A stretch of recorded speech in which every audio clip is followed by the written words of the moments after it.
ഇത്രയൊന്നും ഞാൻ പ്രതീക്ഷിച്ചിട്ടില്ല. സിനിമ കൊണ്ടുവരണം, ഈ സിനിമ കാണാനായിട്ട് ഒരുപാട് ആൾക്കാർ ആഗ്രഹം പ്രകടിപ്പിച്ചപ്പോൾ ആണ് നമ്മളെങ്കിലും ഒരു തീരുമാനം എടുക്കുകയും ഈ സിനിമ കൊണ്ടുവരികയും ചെയ്തത്. പക്ഷേ നമ്മൾ ഇത്രയൊന്നും ഞാൻ പ്രതീക്ഷിച്ചില്ല. അതായത് ആൾക്കാർ കണ്ടൊക്കെ പോകും, കാണാത്തവരൊക്കെ കാണും. ഇങ്ങനെ ഒരു റിസൾട്ട് ഞാൻ പ്രതീക്ഷിച്ചിട്ടില്ല. എല്ലാം ദൈവത്തിനാണ്. നമ്മുടെ ആരുടെയും കഴിവില്ല. അല്ലെങ്കിൽ 25 വർഷവും പെട്ടിക്കുള്ളിൽ ഇരുന്ന ഒരു സാധനം ഇങ്ങനെ ഒരു ആഘോഷമായി മാറുന്ന അവസ്ഥ. ഓക്കെ, കാലഘട്ടത്തിൻ്റെ ഒരു മാറ്റം ഉണ്ടല്ലോ, അതായത് അന്നത്തെ ആസ്വാദനത്തിൻ്റെയും ഇന്നത്തെ ആസ്വാദനത്തിൻ്റെയും ആ ആസ്വാദനത്തിൻ്റെ വ്യത്യാസം ഈ സിനിമ കണ്ടിറങ്ങുന്ന ഇന്നത്തെ ജനറേഷന് തീർച്ചയായിട്ടും ഫീൽ ചെയ്യുമെന്ന് തോന്നുന്നുണ്ടോ? അതായത് നല്ല രീതിയിൽ ചെയ്യുന്നുണ്ട്. അതുകൊണ്ടാണ് ഇവിടെ വരുന്ന മുഴുവൻ ചെറുപ്പക്കാരാണ്. അതിന് ഒരു പക്ഷേ അന്ന് വളരെ ചെറുപ്പത്തിലായിരിക്കും ആ സിനിമ ഇറങ്ങിയിട്ടുള്ളത്. അതെ അതെ, ഉണ്ടായി കാണത്തില്ല. അല്ലെങ്കിൽ പിന്നെ അവർ കണ്ടിട്ടുള്ളത് യൂട്യൂബിലോ ടിവിയിലൊക്കെ വരുമ്പോഴാണ്. പക്ഷെ അത് കണ്ടപ്പോഴാണ് അവർക്ക് ഈ സിനിമയുടെ ഒരു ക്വാളിറ്റി അല്ലെങ്കിൽ വാല്യൂ മനസ്സിലായത്. അതുകൊണ്ടാണ് ഇത് തിയേറ്ററിൽ കണ്ട് ആസ്വദിക്കണമെന്ന് അവർക്കുണ്ടായ ആഗ്രഹത്തിൻ്റെ ഭാഗമാണ് ഈ സിനിമ ഉണ്ടായത്. അതിനോട് നല്ല റെസ്പോൺസ് ആണ്. ഇന്ന് ഒരുപാട് ചെറുപ്പക്കാരുണ്ട്. ഒരു 25 വയസ്സിൽ താഴെയുള്ള ആൾക്കാരാണ് ഇന്ന് കൂടുതലായിട്ട് കാര്യങ്ങൾ പറയുന്നത്. ഓക്കെ, ഒരു സംഗീതത്തിൻ്റെ കൂടെ ഒരു ഹൊറർ ആ ഒരു ജേണി ഇപ്പം നല്ല രീതിയിൽ അന്ന് അത് ശ്രദ്ധിക്കപ്പെടാതെ പോയി. ഇന്നിപ്പം ആ ഒരു ഇഷ്ടങ്ങൾ കീപ്പ് ചെയ്യാൻ പറ്റുമെന്നൊക്കെ തോന്നുന്നല്ലേ? അതെ, ഇതൊരു തിരിച്ചറിയാൻ കഴിയുന്ന ജനറേഷൻ ഉണ്ടായില്ല. അന്നത്തെ തലമുറയ്ക്ക് തിരിച്ചറിയാൻ കഴിയും. ഒരു ചെറിയ വിഭാഗമുണ്ട്. പക്ഷേ ആദ്യ ദിവസം തന്നെ അത് മാറി തിയേറ്ററിൽ മാറ്റപ്പെടുന്ന ഒരു സാഹചര്യം ഉണ്ടായിട്ടുണ്ട്. ഇത് കാണണമെന്ന് ആഗ്രഹിച്ച ഒരുപാട് പേർക്ക് തിയേറ്ററിൽ കാണാൻ കഴിഞ്ഞില്ല. ആദ്യ ദിവസങ്ങളിൽ തന്നെ ഇതിനെക്കുറിച്ച് വളരെ നെഗറ്റീവായിട്ടുള്ളൊരു റിപ്പോർട്ട്സ് പുറത്തേക്ക് വന്നു. തിയേറ്ററിലേക്ക് ആൾക്കാർ വന്നില്ല. അവർക്കൊക്കെ ഇന്ന് രണ്ടാമത് കാണാനുള്ള അവസരം ഉണ്ടായിട്ടുണ്ട്. ഓക്കെ, കുറച്ചധികം കൂട്ടിച്ചേർക്കലുകളും ഒഴിവാക്കലുകളൊക്കെ ഇതിനകത്ത് കാണുന്നുണ്ട് ഈ സിനിമ ഇപ്പം ഈ ഇറങ്ങിയപ്പോൾ. ഒന്നും കൂട്ടിച്ചേർത്തിട്ടില്ല. അതായത് മ്യൂസിക്കിൽ ബാക്ക്ഗ്രൗണ്ട് മ്യൂസിക്കിലൊക്കെ വിഷ്വലി അല്ല, നമ്മുടെ സൗണ്ട് പിക്ചർ ക്വാളിറ്റിയിൽ ഏറ്റവും പുതിയ സാങ്കേതിക കാര്യങ്ങൾ കൊണ്ടുവന്ന് ചെയ്യുന്നത്. അല്ലാതെ പുതിയതായിട്ട് ഷൂട്ട് ചെയ്ത് പഴയതിന് വേണ്ടായിരുന്നു കൊണ്ട് കാര്യങ്ങൾ. സാർ, അങ്ങനെ കൊണ്ടുവരുമ്പോൾ എത്രത്തോളം വെല്ലുവിളി ഉണ്ടായിരുന്നു ഈ ഒരു ഇങ്ങനെ ചെയ്തിറക്കാൻ? അല്ല, ഇത് നമ്മളുടെ ഏറ്റവും വലിയ ഒരു ഭാഗ്യമെന്ന് പറയുന്നത് ഇതിൻ്റെ നെഗറ്റീവ് ഉണ്ടായിരുന്നു. നെഗറ്റീവ് നഷ്ടപ്പെട്ടു പോയില്ല, ലാഭം ഉണ്ടായിരുന്നു. പല സിനിമകളെ നെഗറ്റീവിന് കിട്ടാറില്ല. നമ്മൾ നെഗറ്റീവിന് ഒരു കുഴപ്പം സംഭവിക്കില്ല. അന്നേ നമ്മളിത് DTS ചെയ്യുന്നതുകൊണ്ട് ആ മൾട്ടിപ്പിൾ ട്രാക്സ് നമ്മളിൽ ഉണ്ടായിരുന്നു. അപ്പോൾ അതുകൊണ്ട് ഇതെല്ലാം സാധ്യമായി.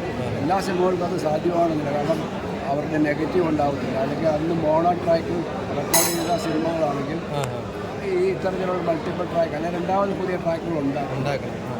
അപ്പോൾ ഇത് മറ്റുള്ള സിനിമകളെക്കാളും കുറച്ചും കൂടി എളുപ്പമായിരുന്നു. നമുക്ക് ടെക്നിക്കലി നമുക്ക് ആ ഒരു ബാക്കപ്പ് ഉണ്ടായിരുന്നത് കൊണ്ടാണ് എളുപ്പമായത്.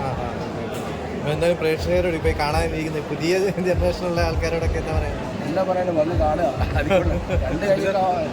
ഈ പറഞ്ഞ പോലെ തന്നെ ലാലേട്ടൻ്റെ ഓരോ അഭിനയത്തിൻ്റെ ഒരു മികവ് എന്ന് പറയുന്നത് ഇത്രത്തോളം വലുതാണെന്ന് അറിഞ്ഞത് ഞങ്ങളിപ്പോൾ ഉള്ള ജനറേഷന് ഇപ്പോഴും ലാലേട്ടനെ പുതുക്കിക്കൊണ്ടിരിക്കുക എന്ന് പറയുമ്പോൾ തന്നെ ലാലേട്ടനെ പുതുക്കിക്കൊണ്ടിരിക്കുക എന്ന് പറയുമ്പോൾ തന്നെ ലോഹി സാറിൻ്റെ കഥകളിലായാലും സിബി സാറിൻ്റെ ഡയറക്ഷനിലാണ് നമുക്കിത് കാണാൻ പറ്റുന്നത്.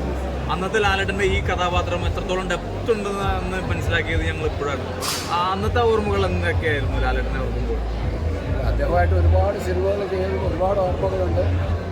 അദ്ദേഹത്തിൻ്റെ അഭിനയം ഏറ്റവും ആദ്യം അടുത്ത് നിന്ന് നിങ്ങളെല്ലാവരും കാണുന്നതിൻ്റെ ഏറ്റവും മുമ്പിൽ നിന്ന് നേരിട്ട് കാണുകയും ഒരുപാട് അനുഭവങ്ങളില്ല.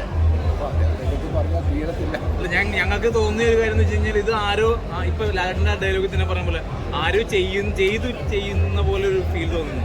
തീർച്ചയായിട്ടും ഇതിനകത്ത് മിസ്റ്ററി ഈ സിനിമയ്ക്ക് മാത്രമല്ല, ഈ കഥയ്ക്ക് മാത്രമല്ല, ഈ സിനിമയുടെ ഈ രണ്ടാമത്തെ വരവിന് ഒരു മിസ്റ്ററി ഉണ്ടെന്ന് ഞാൻ ധരിക്കുന്നു. കാരണം ഇത് അങ്ങനത്തെ ഒരു കാര്യം മുമ്പ് ഉണ്ടായിട്ടുണ്ട്, ലോക സിനിമയിൽ ഉണ്ടായിട്ടില്ല. സാധാരണ നമ്മളൊരു പടം റീമേക്ക് ചെയ്യുന്നത് മുമ്പ് തിയേറ്ററിൽ സക്സസ് ആയ ഒരു സിനിമയാണ്. ഈ തമിഴിലൊക്കെ ചെയ്തു വരുന്ന സിനിമകളൊക്കെ മുമ്പ് വിജയിച്ച ചിത്രങ്ങളാണ്.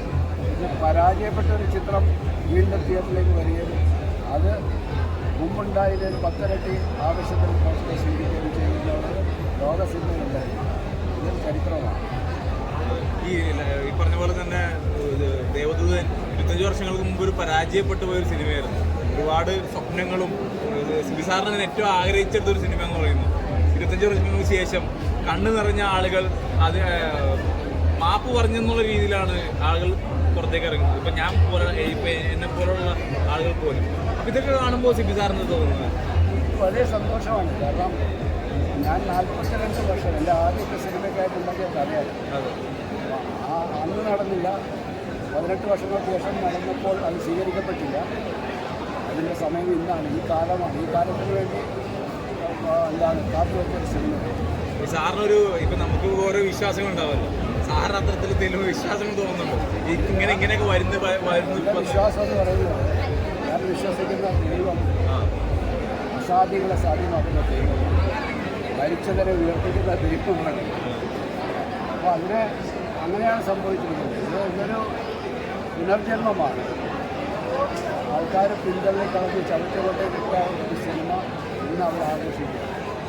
അത് മനുഷ്യരെ കൊണ്ട് സാധിക്കുന്നുണ്ട്. അത് ദൈവമാണ്. ദൈവികമായ ഇടപെടൽ ഈ സിനിമയ്ക്കുണ്ട്.